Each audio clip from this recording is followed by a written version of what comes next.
आइए, सुनिए, देखिए, समझिए सनातन सत्य। जैसी दृष्टि वैसी सृष्टि, दृष्टि विज्ञान। कुदरत, कुदरती रचना एवं कुदरत के कानून से शाश्वत सुख की प्राप्ति। जोधपुर के परम पूज्य महात्मा उपासक प्रोफेसर डॉक्टर सोहन राज तातेड़ के निर्देशन में सनातन सत्य। जैसी दृष्टि वैसी सृष्टि, दृष्टि विज्ञान।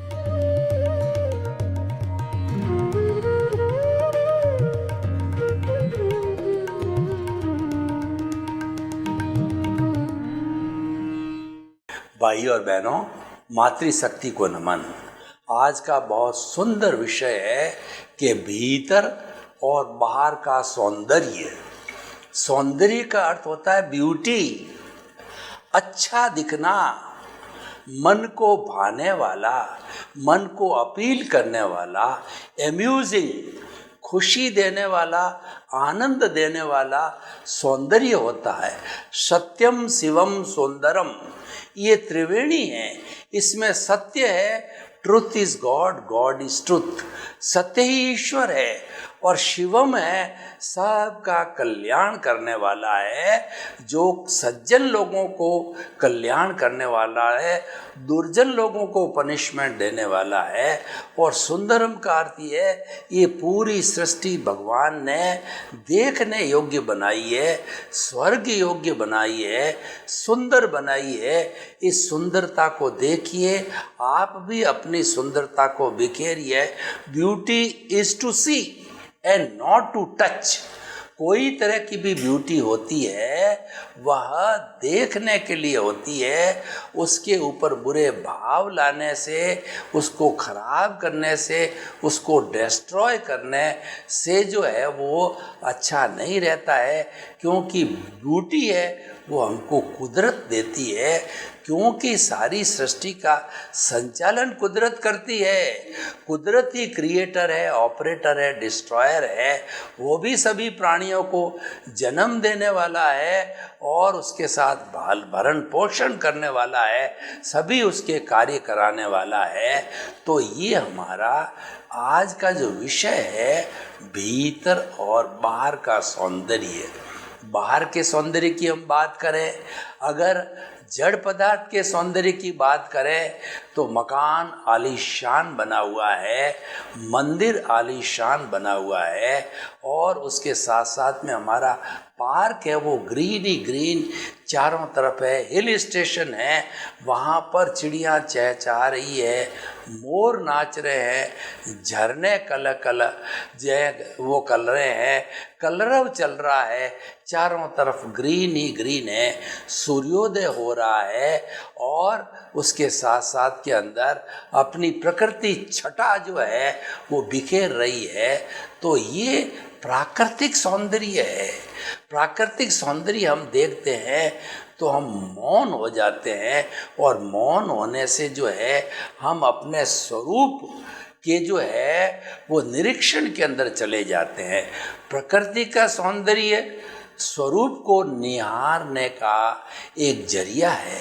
इसीलिए जो कई बार लोग परेशान हो जाते हैं, बोरियत महसूस करते हैं, बड़े बड़े लोग राजनीतिज्ञ हैं या जो कहना चाहिए कुबेरपति है, जो साधन संपन्न है, वो हिल स्टेशन पर जाते हैं और प्रकृति को निहारते हैं।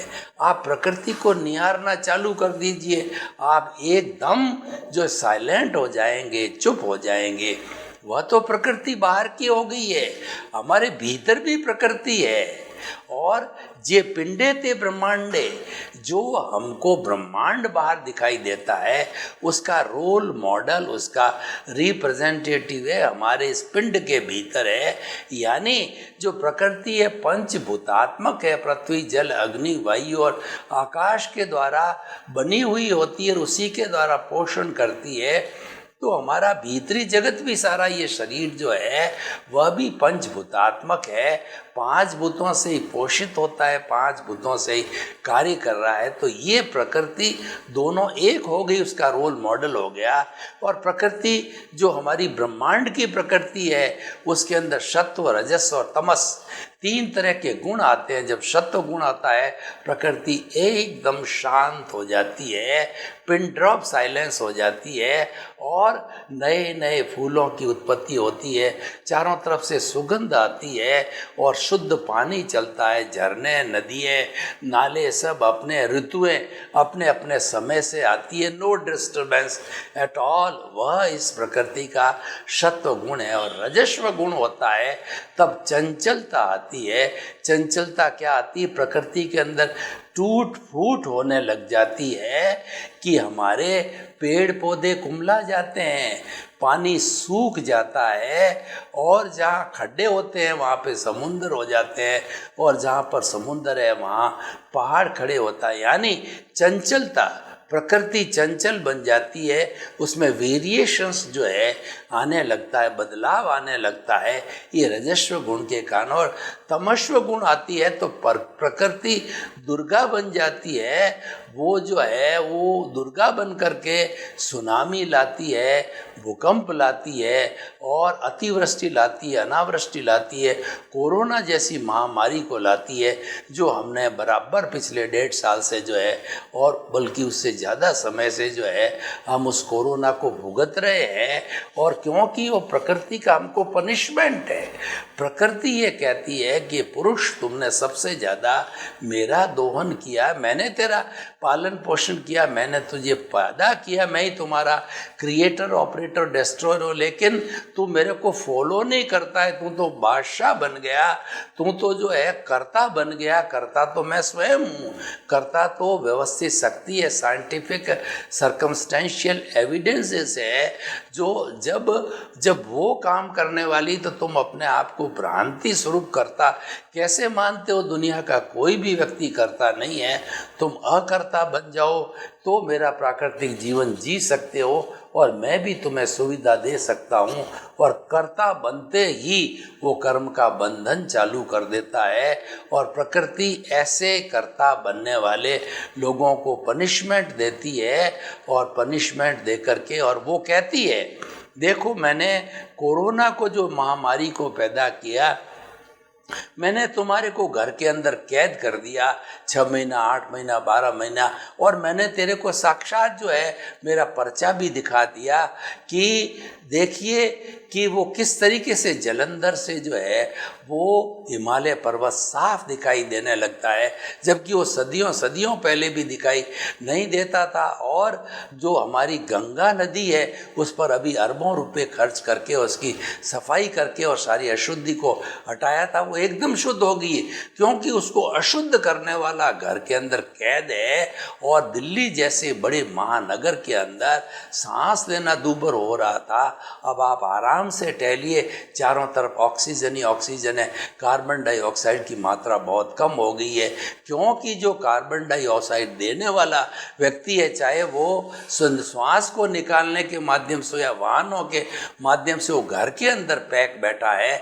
तो इस तरीके से जो है अशुद्धि, आप सड़कों पर अशुद्धि को देखिए, आप कहीं पर भी जो है वो प्रकृति की अशुद्धि को देखिए। वो मानव जो है वो अपने अहम के कारण, अपने कर्ता भाव के कारण प्रकृति का अतिरिक्त दोहन कर लिया, अपने लोभ के कारण प्रकृति का दोहन किया है। इसी कारण से जो है प्रकृति उसको पनिशमेंट देती है। तो हम ये बताना चाहते हैं कि जो हमारा बाहर का सौंदर्य है सब प्रकृति का दिया हुआ है, इसलिए प्रकृति की हमें पूजा करनी चाहिए। पुराने समय के अंदर प्रकृति की पूजा की जाती थी और प्रकृति के मूलभूत जो 5 तत्व है, पृथ्वी, जल, अग्नि, वायु और आकाश, तो उनके देवता होते थे, जल देवता, वायु देवता और पृथ्वी देवी और जो है अग्नि देवता और आकाश देवता, उन सब की पूजा की जाती थी, उन सबको आह्वान किया जाता था, उन सबको जो है मिठाई वगैरह धूप बत्ती अगरबत्ती जलाई जाती थी, उनका सम्मान किया जाता था, तब वो हमारी रक्षा करते थे।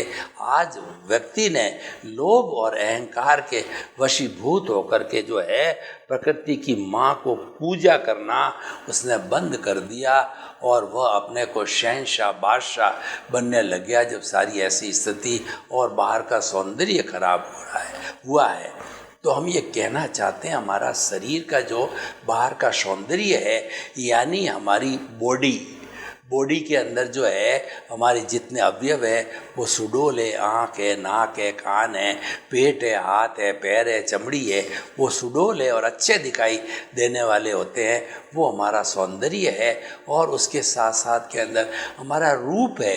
कई स्त्रियां बहुत ज़्यादा रूपवान होती है, पुरुष भी जो है कामदेव की तरह रूपवान होते हैं, वो उसका बाहर का सौंदर्य है। और हम कपड़े जो ड्रेस पहनते हैं, एप्रन शोज दी मैन, व्यक्ति जो है कपड़ों से भी पहचाना जाता है। जैसी जैसी हम ड्रेसें पहनते हैं उसका भी अपना मोल है और वह भी हमारे सौंदर्य को जो है गुणित करता है, द्विगुणित करता है, चतुर्गुणित करता है। तो हम ये कहना चाहते हैं कि बाहर की चीज़ें जो है वो अपना सौंदर्य देता। प्रकृति के सौंदर्य की हमने बात की, हमारे व्यक्तिगत सौंदर्य भी, हमारी बॉडी लैंग्वेज कैसी है, इसका अर्थ ये हुआ कि हम जो किस तरीके से चलते हैं, किस तरीके से सोते हैं, किस तरीके से बात करते हैं, हमारा हाव भाव क्या है, क्या हमारे साथी लोगों को साथ के अंदर हम अच्छा जो है व्यवहार करते हैं, क्या आपको हम सबको समान लेकर के समान भाव से सबको साथ लेकर के चलते हैं, क्या हम किसी के प्रति नकारात्मक भाव नहीं रखते हैं और सबके प्रति सकारात्मक भाव रखते हैं। हम थिंक पॉजिटिव, डू पॉजिटिव और बी पॉजिटिव वाले व्यक्ति हैं, तो हमारी पर्सनैलिटी डेवलपमेंट होता है। ये सारा जो बाहर का सौंदर्य है ये पर्सनैलिटी से जुड़ा हुआ होता है, इसको पर्सनैलिटी डेवलपमेंट कहते हैं। पर्सनैलिटी डेवलपमेंट के लिए बड़ी बड़ी कॉन्फ्रेंसेस की जाती, वर्कशॉप किया जाता है, लोगों को ट्रेनिंग दी जाती है, पर्सनैलिटी डेवलपमेंट के सूत्र बताए जाते हैं। बाहर की पर्सनैलिटी तो हमने बता दिया कि जो उसका रहन सहन और उसका आचार विचार, जो खान पान और उसका व्यवहार है, वो सब शुद्ध होने चाहिए, अच्छे होने चाहिए।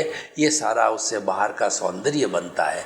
अब हम भीतर के सौंदर्य की बात करते हैं, तो भीतर का सौंदर्य का अर्थ होता है कि हमारे जो भाव होते हैं वो भाव सकारात्मक भाव होने चाहिए, वो शुभ या शुद्ध भाव होने चाहिए। शुभ भाव क्या होते हैं कि जितनी जितनी हम सब तरह की धार्मिक क्रियाएं करते हैं वो हमारा सब शुभ भाव है। उस शुभ भाव के साथ के अंदर पुण्य का बंध होता है और उस पुण्य से जो है हमको मनुष्य गति या जो है हमको देव गति मिलती है, यानी हमको उच्च गति मिलती है।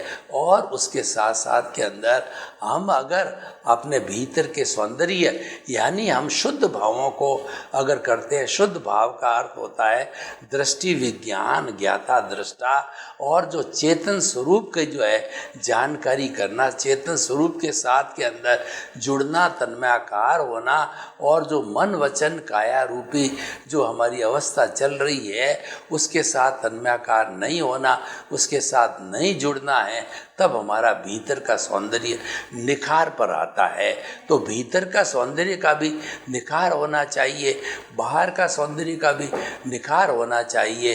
तो जब हम बाहर और भीतर दोनों के सौंदर्य का जो है वो अच्छी तरह से प्रदर्शन करेंगे, दोनों सौंदर्य को हम बनाएंगे, निर्मित करेंगे, तो हमारी पर्सनैलिटी जो है वो बाहर और भीतर की अच्छी पर्सनैलिटी करके और हम एक अच्छे इंसान बन सकते हैं। हम जो समाज के एक योग्य व्यक्ति बन सकते हैं, ऐसे व्यक्ति कि वो जो है सब हमको लाइक करके, पसंद करके हमको सुनना चाहे, हमारी बातें उनको प्रिय लगे। तो ये हमारा सारा भीतर का सौंदर्य है। भीतर के सौंदर्य को जो है बढ़ाने के लिए हमें जो है वो हमें अच्छे अच्छे गुणों को धारण करना चाहिए। हमारी जो सोच है उसको अच्छा करना चाहिए। हमारी सोच क्या होती है कि वो प्रेजेंट के अंदर जीना। कुछ सूत्र बताता हूँ मैं जो कि भीतर के सौंदर्य को बढ़ाते हैं। तो पहला जो है भावक क्रिया। भावक क्रिया का अर्थ होता है हम हमेशा प्रेजेंट के अंदर जीवन यापन करें, ये बात। दूसरी है कि हमको कुछ जो है भूतकाल की भी आवश्यकता पड़ गई कि स्मृति के लिए कि बचपन के अंदर किस किस उम्र के अंदर मैंने क्या क्या काम कर किए, तो हमने अपना काम किया और लौट करके आ गए। तो वो जो हमारा जो है लौट के आना जो है वह हमारा जो है वो भावक क्रिया हो गई। लेकिन रहना हमको हमेशा प्रेजेंट में। कहा भी गया है yesterday has gone away, tomorrow never exist, the moment of the present is with us to do something. कि जो कल है वो तो जाने वाला, बीता कल है वो तो चला गया, और आने वाला कब कभी आएगा ही नहीं। कल की हम बात करेंगे तो जो कल आएगा तो वो आज बन जाएगा। इसका अर्थ ये हुआ कि हमें हमेशा आज में रहना है, हमें हमेशा जो है प्रेजेंट में जीवन यापन करना। और जो बड़े बड़े साधक होते हैं वो भावक क्रिया के कारण मुक्ति को प्राप्त कर लेते हैं, सनातन सत्य को प्राप्त कर लेते हैं, वो शाश्वत सुख को प्राप्त करके अपने स्वरूप की जानकारी, मुक्ति भी प्राप्त कर लेते हैं, मोक्ष को चले जाते हैं। इतना भाव क्रिया जो भीतर का सौंदर्य बढ़ाने वाला है, इतना बड़ा सूत्र है। और दूसरा प्रतिक्रिया विरति। देखिए जब टिट पिट्स किया जाता है, कोई व्यक्ति एक चीज़ हमको बोले, हमने उसका रिएक्शन दे करके 2 बार किया, 4 बार किया, तो उसको रिएक्शन देकर से हमारी तू मैं जो है बढ़ जाती है। और तू मैं कई बार इस कदर तक चल जाती है कि पुलिस कार्रवाई होती है, कोर्ट केस तक बन जाता है। वो प्रतिक्रिया भारी रूप ले लेती है, वो एक बहुत बड़े तनाव का कार्य बन जाती है। तो हमें ऐसा तनाव का कार्य नहीं करना है। प्रतिक्रिया विरति करेंगे तो हमारा भीतर का सौंदर्य बढ़ता जाएगा। और ये निश्चित मानिए कि भीतर से बाहर को आता है। भीतर के कानून अलग है, बाहर के कानून अलग हैं, भीतर के नियम अलग है, बाहर के नियम अलग है। भीतर सूक्ष्म है और बाहर स्थूल है। उस सूक्ष्म से जो है स्थूल को खुराक मिलती है। कि आपने कभी देखा होगा कि आपके मोबाइल के अंदर जो मेमोरी कार्ड होता है कितना छोटा होता है, लेकिन वो 100 GB तक जो है उसमें स्टोरेज होता है। यानी पूरी एक यूनिवर्सिटी की सेंट्रल लाइब्रेरी को जो है हम उसके अंदर भर सकते हैं। इतना बड़ा स्टोरेज जो है वह हमारा मेमोरी कार्ड क्यों अति सूक्ष्म है। जब एक परमाणु को तोड़ा जाता है तो विस्फोट होता है और उससे न्यूट्रॉन, प्रोटॉन वगैरह प्राप्त होते हैं। कितना छोटा परमाणु है, अणु है, उसको वास्तव में वो अणु है, लेकिन विज्ञान उसको परमाणु कहता है। जैन दर्शन परमाणु, भगवान ने जो परमाणु बताया वो नॉन डिस्ट्रक्टिबल, नॉन डिविजिबल है। वो जो है एक शाश्वत जो है वो पुद्गल का रूप है, वो और टुकड़े नहीं हो सकते हैं, और जो है वो न तो तोड़ा जा सकता है न देखा जा सकता है, शुद्ध फॉर्म में होती है। और जब द्विपरमाणु, चतुर्परमाणु, अष्ट परमाणु बनते हैं तब वो जाकर के अशुद्ध होकर के और अष्ट स्पर्शी बड़ा जो है अणु रूप के अंदर वो वस्तु बन जाती। तो हम ये कहना चाहते हैं कि जो भीतर के सौंदर्य को प्राप्त करने के जो सूत्र मैं आपको दे रहा हूँ, भावक क्रिया, प्रतिक्रिया वृत्ति और मैत्री, हमेशा सब जीवों के साथ में मैत्री करो कि खामे में सब जीवे, सब्बे जीवा खमंतु में, मिट्टी में सब भुएसु वेरंग मज्जन केड़ई। यानी समस्त जीवों को जो है मैं क्षमा करता हूँ, सभी जीव मुझको क्षमा करें। मेरा कोई भी जो है शत्रु नहीं है, सभी मेरे मित्र है। तो जब हम सभी को मित्रवत समझेंगे, आत्मतुलावत समझेंगे, अपने जैसा समझेंगे, उसके साथ में वही व्यवहार करेंगे जो कि हम लाइक करते हैं, तो हमारा कोई दुश्मन हो नहीं सकता।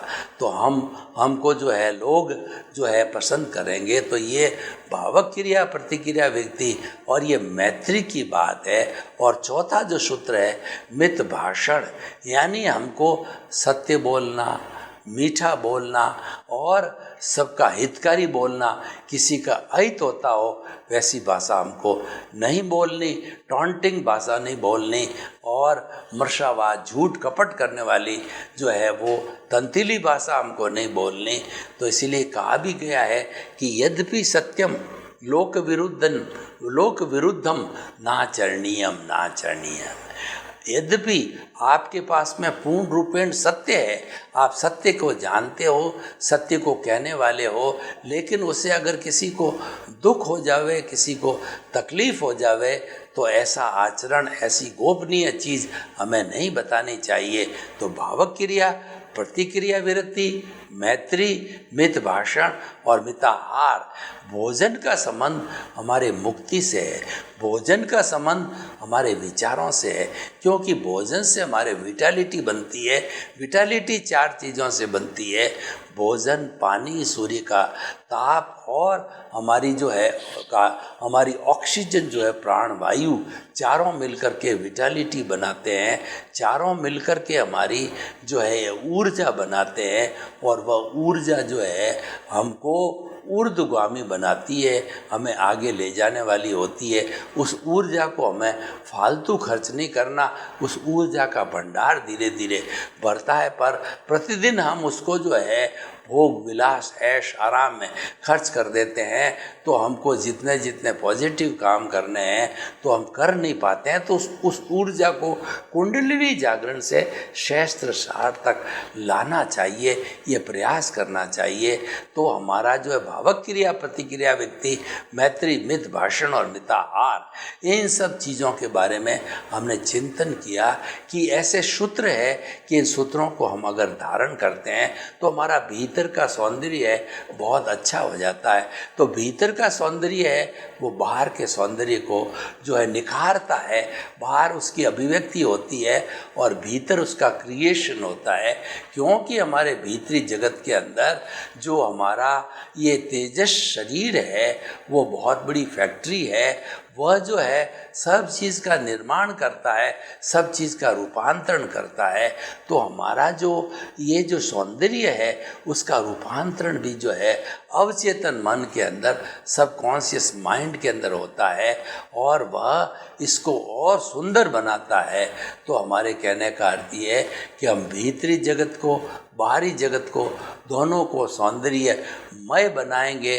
तो सौंदर्यमय बनाने से हमारा सौंदर्य जो है अधिक निखार पे आ जाएगा। तो भीतर और बाहर का सौंदर्य दोनों आवश्यक है। और भीतरी जगत है हमारा रियलिटी का जगत है, हमारे शाश्वत सुख का जगत है, सनातन सत्य का जगत है। बाहर का जगत है वह हमारे द्वारा खड़ा किया हुआ होता है।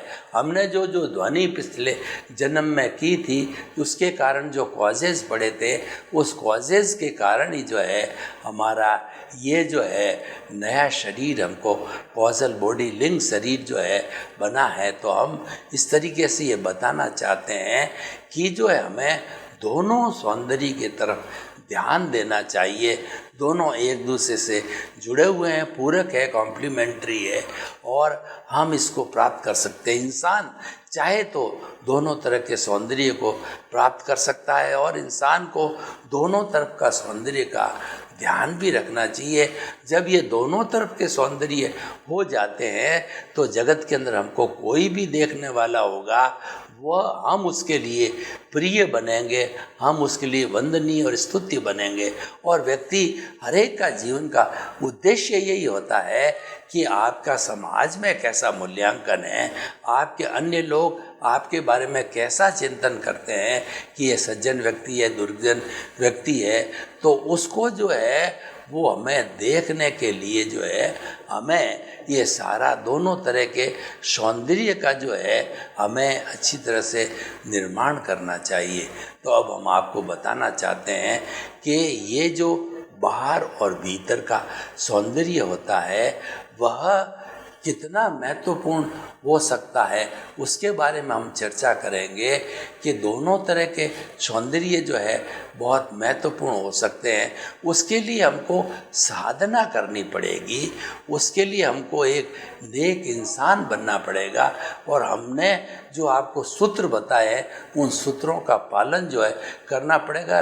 व्यक्ति को अनुस्रोतगामी नहीं बन करके प्रतिस्रोतगामी बनना पड़ेगा।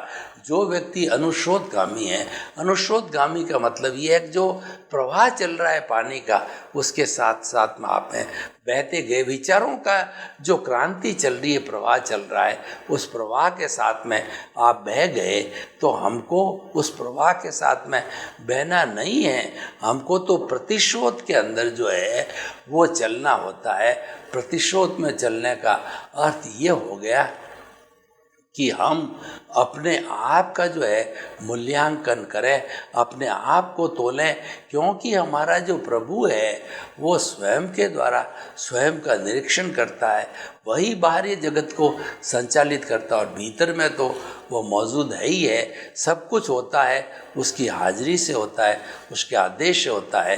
तो अगर हम दोनों तरह के सौंदर्य को अच्छा बनाना चाहते हैं तो हमारी आत्मा की जो है हाजिरी और उसकी साक्षी जरूरी है। और वह तो हमारे भीतर विराजमान है, वो तो ऑलरेडी जो है हमको साक्षी दे रहा है, क्योंकि उसकी प्रेजेंस के बिना कुछ भी नहीं होता। मैं आपको एक उदाहरण देता हूँ कि जो हमको ये सारी एनर्जी देने वाला है वो कैसा है। देखिए, आत्मा को मैंने एक मान लिया, एक मान करके उसके बैक साइड के अंदर जो है मैं ज़ीरो लगाता हूँ। पहला ज़ीरो धन का है, दूसरा दौलत का है, तीसरा है संपत्ति, सत्ता, व्यवहार और सब चीज़ों का है। तो वो जीरो जीरो लगते ही जो है पहला जीरो से 10 गुना हो गया, दूसरा से 100 हुआ, तीसरा से जो है 1000 गुना हुआ, चौथा से लाख गुना हुआ, और ये गुणित होता होता आगे बढ़ता जाता है। तो ये किसके प्रभाव से हुआ? इसका प्रभाव देने वाला खास एक नंबर है। अब मैं उस एक नंबर को काट देता हूँ, हटा देता हूँ वहाँ से। तो हटा देने के बाद में जितने भी आपके सारे जीरो लगे हुए हैं उसकी वैल्यू हो जाएगी, बड़ा जीरो हो जाएगा। इसका अर्थ क्या है?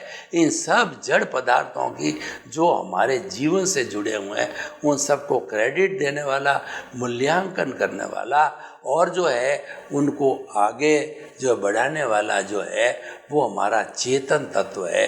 तो हम जो है यह चिंतन करें कि चेतन तत्व की इस हाजिरी के अंदर हम अच्छे अच्छे कार्य करें, क्योंकि चेतन जो है वह भी अपने कर्मों के अधीन है, अपने आयुष्य के अधीन है।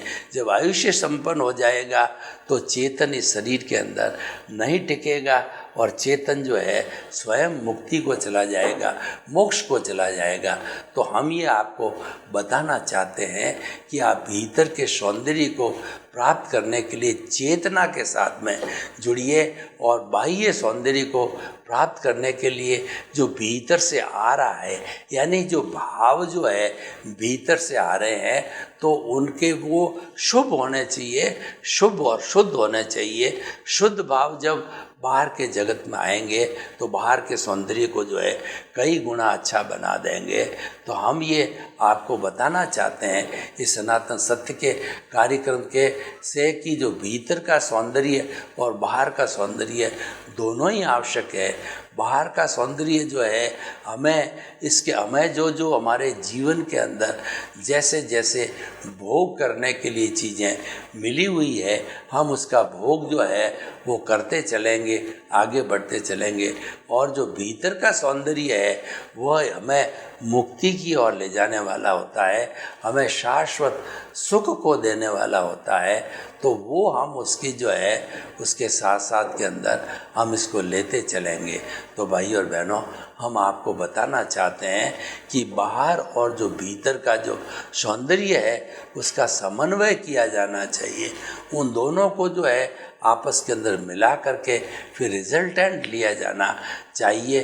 बाहर का जो सौंदर्य बनता है वो भीतर के सौंदर्य से बनता है, और दोनों में से जो है एक सौंदर्य की बात करें दूसरे को इग्नोर कर देते हैं तो वह जो है वो हमारा हमारा एकांत दृष्टिकोण हो जाएगा। हमें तो जो है अनेकांत दृष्टिकोण को लेना है। अनेकांत दृष्टिकोण है वो भीतर के सौंदर्य और बाहर के सौंदर्य का मिला जुला जो रूप होता है वह हमारा बाहर का जो है वो बाहर और भीतर के सौंदर्य का सम्मिश्रण है। तो वही हमको एक अच्छा इंसान बनाता है।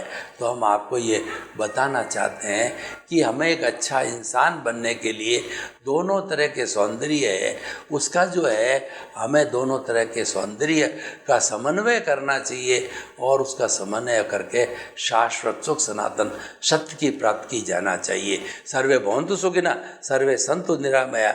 लोक के सब जीवों को सुख मिले, शांति मिले, आनंद मिले, और वह जो है वो अपने परिवार के साथ में सुख से जीवन यापन करते हुए लोक कल्याण करे, जगत कल्याण करे। आपके प्रति मंगल भावना शुभ।